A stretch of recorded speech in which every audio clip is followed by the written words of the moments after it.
Je suis à Rio, la capitale culturelle et touristique du Brésil. Avec ses 6 millions d'habitants, Rio est la deuxième ville du pays.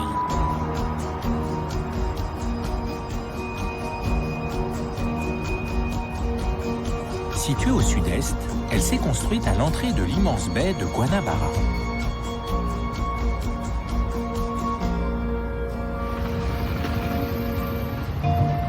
Avec son carnaval, ses plages de sable blanc et ses reliefs granitiques, Rio est une ville haute en couleurs, marquée par le dynamisme de ses habitants.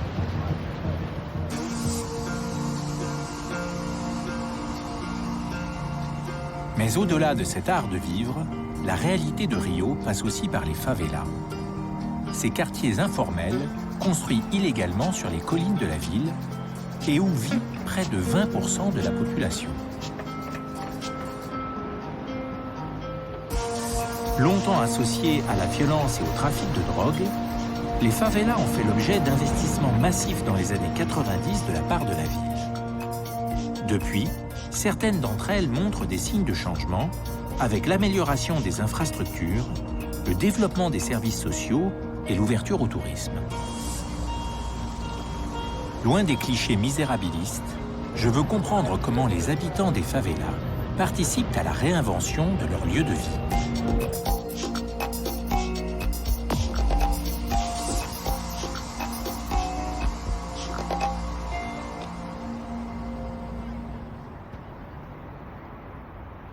Providencia est la favela la plus ancienne de Rio.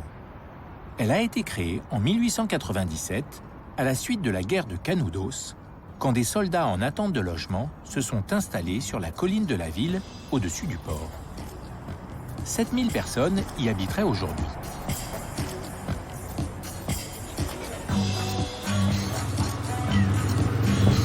Pour m'y rendre, j'emprunte un mototaxi, moyen de transport le plus pratique pour circuler sur les routes sinueuses qui mènent à Providencia.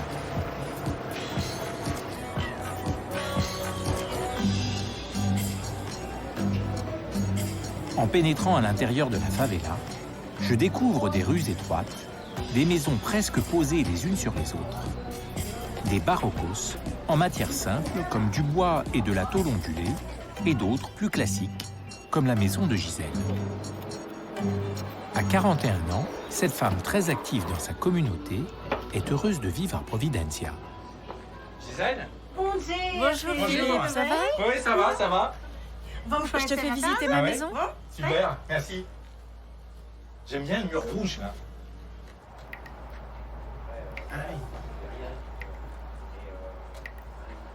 Et t'habites dans cette maison depuis longtemps? J'habite dans cette maison depuis 22 ans. Mais quand je suis arrivée, les murs étaient ouverts. L'ambiance était très sombre. Il n'y avait pas d'électricité dans cette pièce. J'ai dû faire improviser un raccordement. Il y avait aussi un problème d'évacuation d'égouts juste ici. J'ai dû faire une canalisation. J'ai fait des petites améliorations partout. T'as quand même fait beaucoup pour introduire du confort à l'intérieur d'une maison qui était assez rudimentaire au départ. Dans les favelas, on améliore les maisons peu à peu. C'est ce que j'ai fait quand je suis arrivée ici. La maison n'était pas adaptée pour y vivre avec un enfant. J'ai été obligée de faire des aménagements, et c'est le cas de tous les habitants. Il y a aussi le problème d'acheminement du matériel. C'est un travail de fourmi, et c'est ce que font tous les habitants. On améliore, on aménage. À une époque, j'ai voulu partir. Je haïssais cet endroit. Mais finalement, j'ai décidé de construire l'étage. C'est normal de faire évoluer sa maison. C'est ce que font beaucoup d'autres habitants. Je vais t'amener là-haut, tu verras, c'est encore en chantier. D'accord. Philippe, on est arrivé au deuxième étage. Je vais te présenter les pièces. Voici la chambre que nous faisons. Et ici, ce sont les toilettes. Ouais, la salle de bain, les toilettes, la douche. Ah, super. Ouais, il y a 2 salles de bain. 2 salles de bain à l'étage. Je suis traumatisée par les salles de bain parce que dans mon enfance, il n'y en avait qu'une pour beaucoup de monde. J'ai voulu que chaque chambre ait sa propre salle de bain. Comme ça, on sort de la chambre déjà habillé. C'est plus simple. Ici, c'est une terrasse pour bronzer. Toutes les maisons d'une favela doivent avoir une terrasse pour bronzer. Une douche. Il y a encore une douche. Oui, on met une piscine, on improvise. Ah oui, d'accord. Oui, sans ça, ce ne serait pas une favela. Ah, il y a une super vue. Hein. La vue est merveilleuse. Ouais. C'est compliqué de construire une maison comme celle-là? Ce n'est pas facile de construire une maison dans la favela, parce qu'il faut acheter le matériel à l'extérieur. Il est déposé en bas. Après, on doit embaucher une personne pour monter le matériel. C'est très dur pour cette personne. Pour chaque mètre cube de matériel, que ce soit du sable ou de la pierre, c'est le même coût de transport. Ça représente la moitié du prix de la maison. La main-d'œuvre est très chère. C'est pour ça que c'est aussi long de faire une maison dans une favela. Ouais, donc c'est possible dans une favela de construire la maison de ses rêves. Bien sûr. Si vous voulez, c'est possible, même si ça prend 10 ans. C'est presque le temps de mon chantier. Mais c'est possible.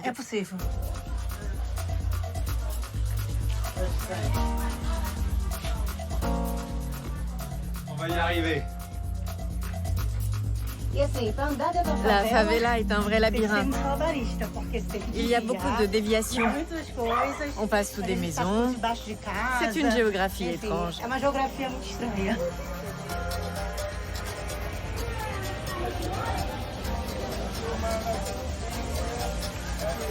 Providencia est une favela dite pacifiée, où la violence liée au trafic de drogue est en grande partie contenue.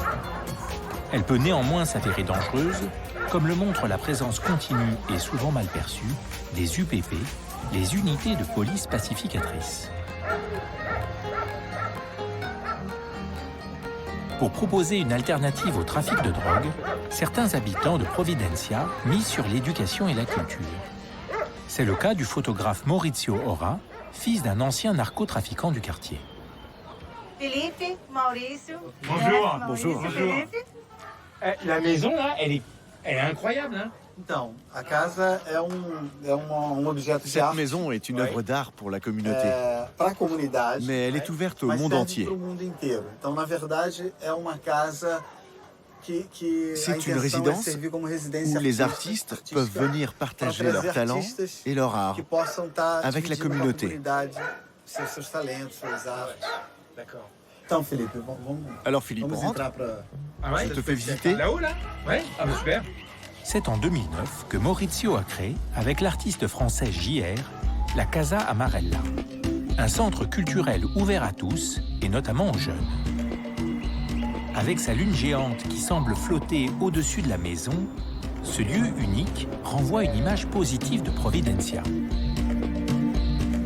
Tout a commencé lors d'une grande enquête photographique réalisée par Maurizio sur la favela et la vie de ses habitants pour les 100 ans de Providencia.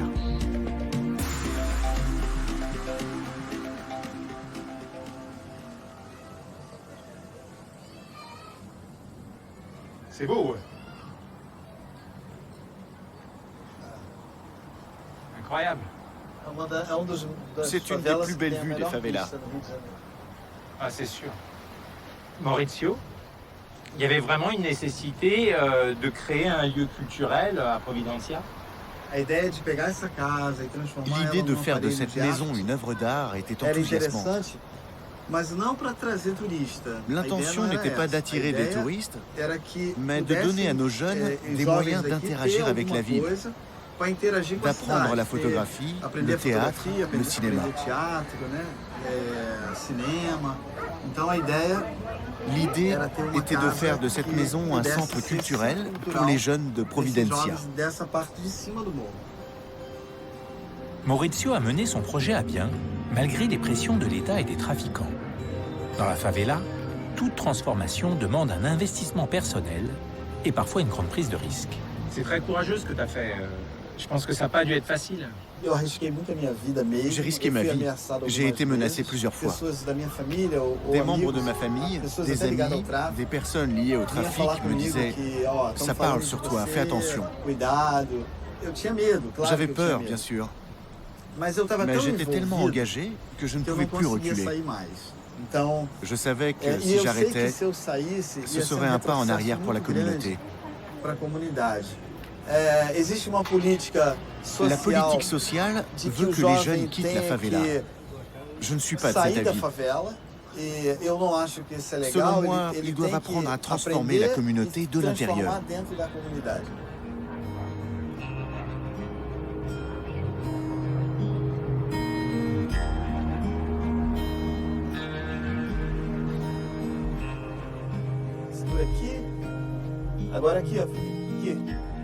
C'est dingue ce lieu, c'est incroyable.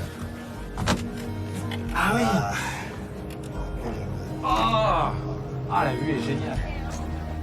Depuis les hauteurs de Providencia, je saisis à quel point les favelas font pleinement partie de la ville.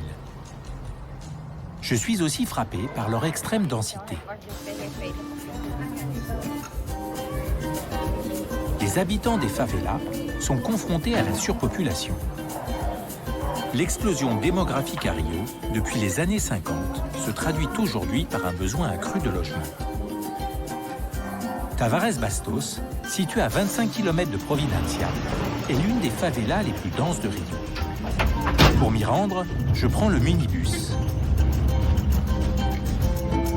Les résidents des favelas profitent de ce moyen de transport économique qui permet de faire le lien entre les différents quartiers de la ville.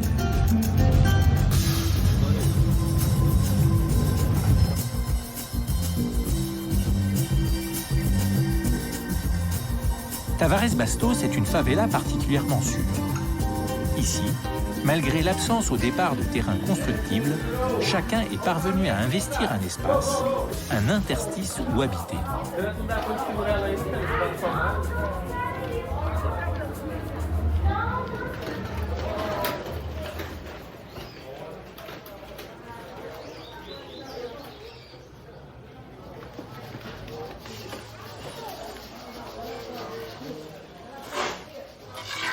Je rencontre Ross et Luis, qui se consacrent à la construction de sa maison depuis plus de 20 ans. Bonjour. Bonjour. Ça va bien? Ouais. Ça va? Ah bien, ouais. D'accord. C'est bien. Les favelas, c'est des terrains qui sont non constructibles. Et là, on a un immeuble de 4 étages. C'est un peu fou quand même. Il n'y a pas de norme de construction. Je fais moi-même les plans. Je cherche la meilleure façon d'utiliser l'espace. Comme les maisons sont collées, les unes soutiennent les autres. C'est comme ça qu'elles tiennent, car les fondations flottent littéralement. La mairie n'intervient pas. Sinon, il faudrait des plans. Il faudrait un permis de construire, payer des impôts. Ici, vous faites les plans vous-même. C'est vous qui décidez de tout. On voit que la priorité, ça a été de construire des maisons qui se sont agrégées les unes à côté des autres. Mais du coup, il n'y a pas beaucoup d'espace pour la rue, pas beaucoup d'espace pour circuler. Avant, la voiture qui livrait le lait pouvait circuler d'ici jusqu'au bout de la favela. Il y avait de la place pour passer. Mais petit à petit, chaque habitant s'est octroyé quelques centimètres de plus, puis quelques centimètres, et encore d'autres. Et l'espace s'est réduit. Je peux te dire qu'il y a des endroits où on ne passe qu'en se mettant de côté. Comme ça, en se mettant complètement de profil. Chacun se dit que si l'autre a poussé les murs, eh ben il peut le faire aussi. Pourquoi pas? Il y a des passages qui ne font que 80 cm de large.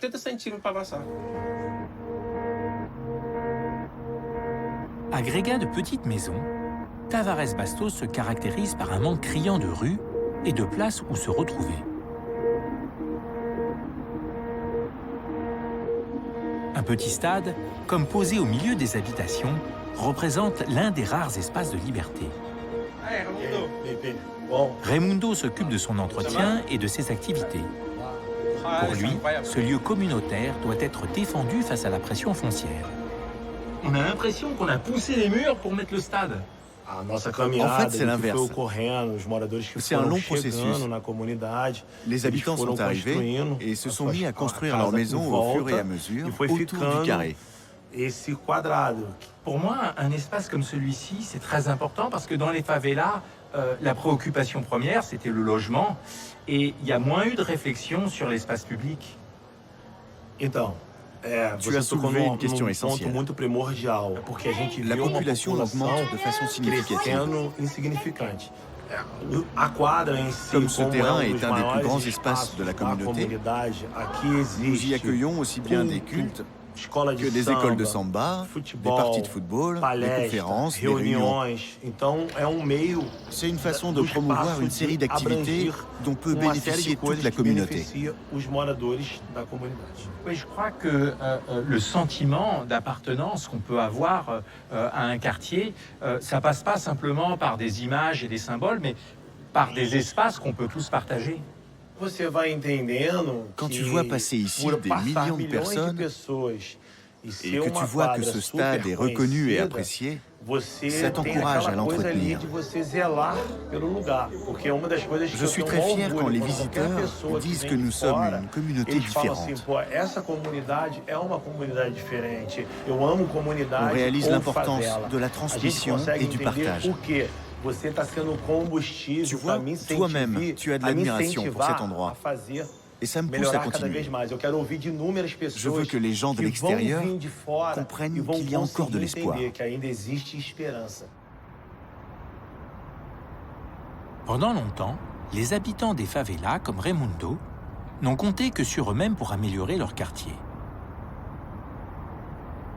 Avant les années 90, il semblait indigne de s'attarder sur ces habitats voués à disparaître de gré ou de force. Mais aujourd'hui, de plus en plus de personnes extérieures à ces quartiers s'y intéressent.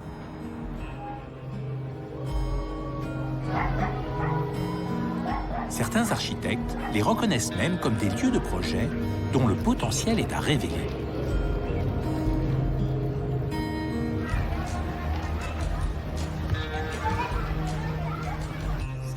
Pedro Évora fait partie de cette génération qui porte un regard nouveau sur les favelas. Il m'explique comment ce changement de statut s'est opéré. Avant, tous les politiques en place considéraient les favelas comme un territoire qui ne devait pas exister. À partir des années 80, quelques gouvernements plus populistes ont commencé à promouvoir l'utilisation de constructions plus permanentes et à vouloir urbaniser les favelas. C'est devenu alors l'affaire des urbanistes, des techniciens à qui on a posé le défi de comprendre comment amener l'infrastructure urbaine à ces territoires. Mais aujourd'hui, ces habitats temporaires font partie de l'identité de la ville. C'est une remarque intéressante, car Rio de Janeiro est très connu pour ses favelas. Une favela, c'est une construction en perpétuel mouvement et à forte croissance. Si on regarde les statistiques, elles ont les taux de croissance horizontaux et verticaux les plus hauts de la ville. Il y a de plus en plus de maisons en béton qui permettent cette croissance verticale, auparavant impossible avec les structures en bois. Moi, ce que j'aime ici, c'est l'inventivité, la créativité des habitants qui ont appris à se débrouiller tout seuls. Et toi, qu'est-ce qui t'intéresse en tant qu'architecte ? Moi, ce qui m'intéresse, ce sont les questions non résolues. Ce sont les problèmes. Je vois mon travail comme une possibilité d'inventer des solutions pour des contextes difficiles. C'est ça le travail d'architecte, selon moi. Il faut franchir ce pas. Je pense que les architectes ont compris leur importance dans le processus d'articulation de l'espace public. Et dans l'espace privé, les maisons des habitants, il y a évidemment beaucoup d'aménagements à faire aussi. À Rio, nous devons construire des infrastructures pour faire avancer cette régularisation. Ces endroits sont devenus prioritaires.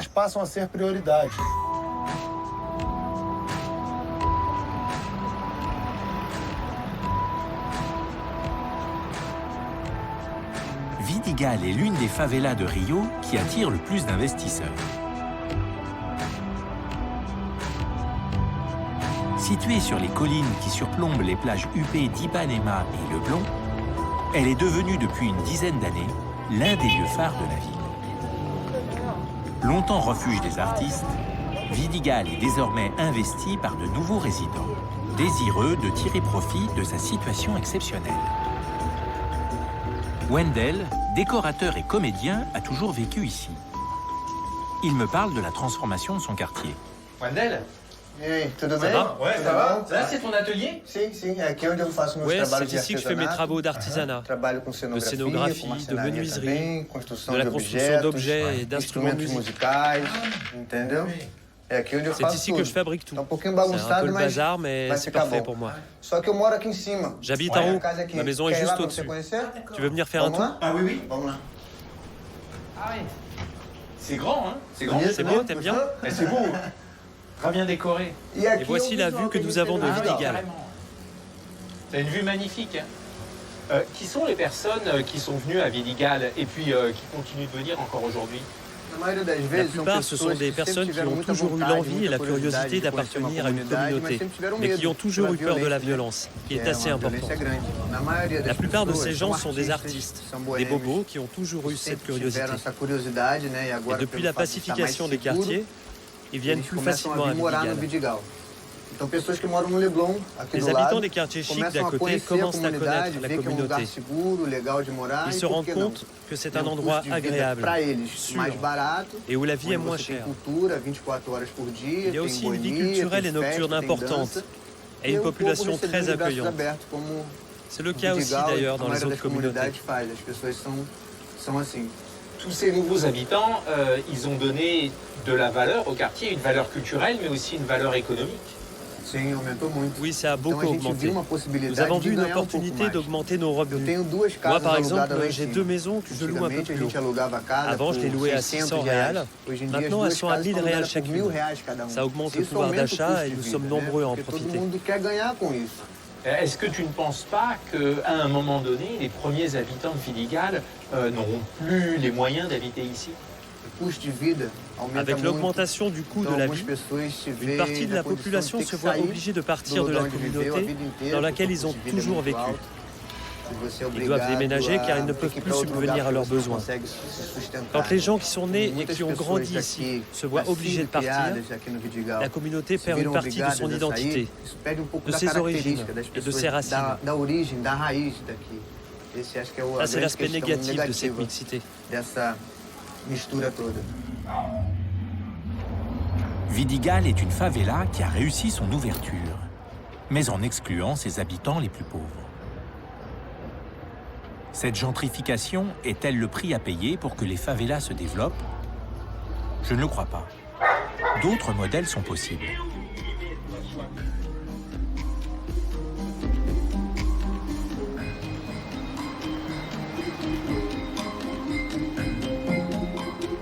Je retourne à Providencia, dont l'esprit de communauté m'a tant marqué. Maurizio m'a convié à un barbecue sur la terrasse de la Maison Jaune. L'occasion pour moi de partager encore quelques moments avec Gisèle et d'autres habitants du quartier.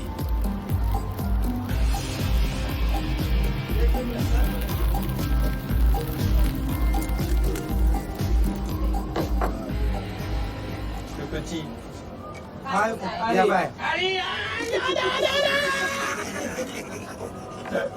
Allez, merci. C'est moi qui vous remercie pour votre accueil. Quand je vois toute l'intelligence et l'énergie que vous mettez à Providencia, bah, je me dis que les favelas sont des lieux qui vont encore beaucoup nous surprendre. Saúde.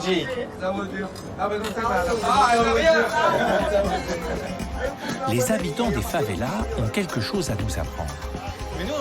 Rejetés dans les collines d'une ville qui ne voulait pas d'eux, livrés à eux-mêmes, sans aucun soutien, ils ont construit de véritables lieux de vie, source d'une culture métisse et inventive qui fait maintenant partie de l'identité de la ville. J'espère simplement que les favelas ne se figeront pas en une carte postale, que chacun pourra y trouver sa place et bénéficier des potentialités de ces quartiers si dynamiques.